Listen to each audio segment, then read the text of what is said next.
আজগো রানমু মোরা কলমি শাক হেই আজগো দেখবেন আমরা এই ভিডিওতে লন আমাকে দেখাই মোরা কুমির দিয়ে শাক তুললে আনি। এই যে দেখেন কতগুলো কলমি শাক এখান দিয়ে মোরা আজগো শাক নিমু। দেখেন কি সুন্দর একাল কলতা কলতা শাকগুলো। এই যে দেখেন দেই পরে এই দেহের মধ্যে মুইছি শাক নিতে। এই যে দেখেন কত সুন্দর শাকগুলো। এই দেহের মধ্যে কলম শাক তুলতে মজাই আছে।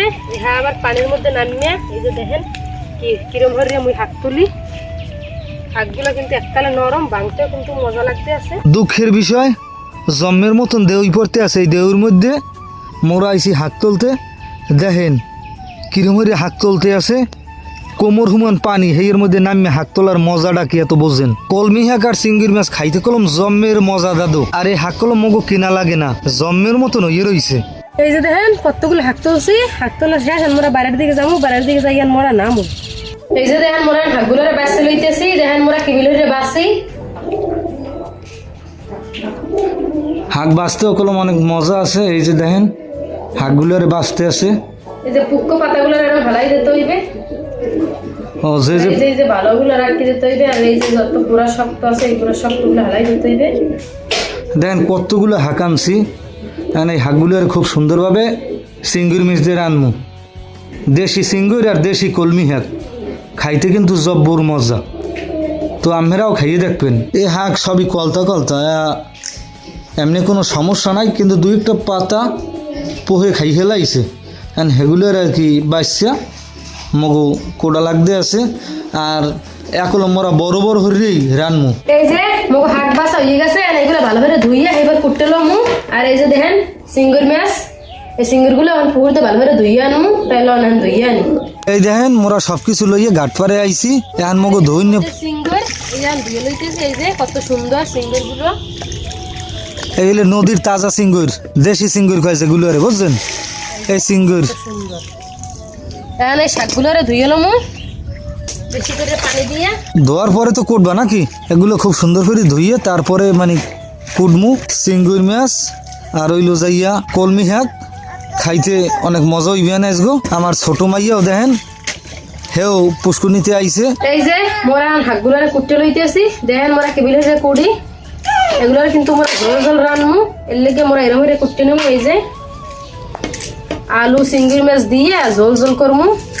এর লেগে এরম একটু বড় বড় সাইজ আর দিয়ে কুটতে লইলি হয়ে যাইবে। এতে দাহান বা বড়ি লাগে না। এই যে হাকগুলো কলতা কলতা এই কারণে আজ দিয়ে কুট ঠেলান যায়, অনেক সুবিধা। এই মগো হাক কোড়া হয়ে গেছে। এখন সরানের কায়দায় যামু। মোরা হানে আলু পেঁয়াজ রসুন এই কাটতে লমু শাক সরানের লাগিয়া। এই যে মোরা কড়াই দিয়ে দিছি। কড়াই গরম হয়ে গেছে। এখন দিয়ে দিলাম তেল। তেল গরম হয়ে গেছে। এখন দিয়ে দিলাম পেঁয়াজ রসুন। এনে ভালো করে ভাজতে লইতে হইবে। মগো পেঁয়াজ রসুন ভাজা হয়ে গেছে। এখন দিয়ে দিলাম চিংড়ি মাছ। এই চিংড়ি মাছ দিয়ে ভালো করে কষাই লইতে হইবে। এইবার দিয়ে দিন পানি।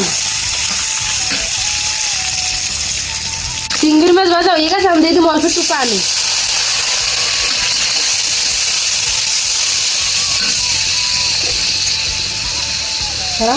প্রথমে দিলাম হলদির গুঁড়ি, এরপর দিলাম মরিচের গুঁড়ি, দিয়ে দিলাম নুন। আর এইগুলো ভালো করে কষাই লইতে হইবে। মুগ কষানো হয়ে গেছে। এখন দিয়ে দিলাম আলু। এই আলুগুলো দিয়ে ভালো করে লাগে করে লইতে হইবে।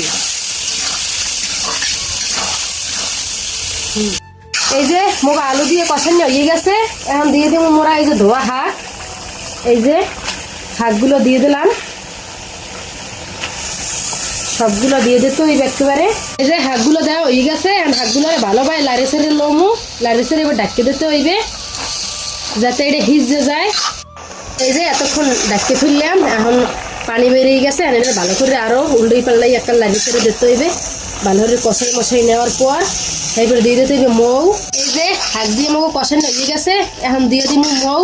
দেখেন কালারটা কিন্তু অনেক সুন্দর আইছে কষানোর পর।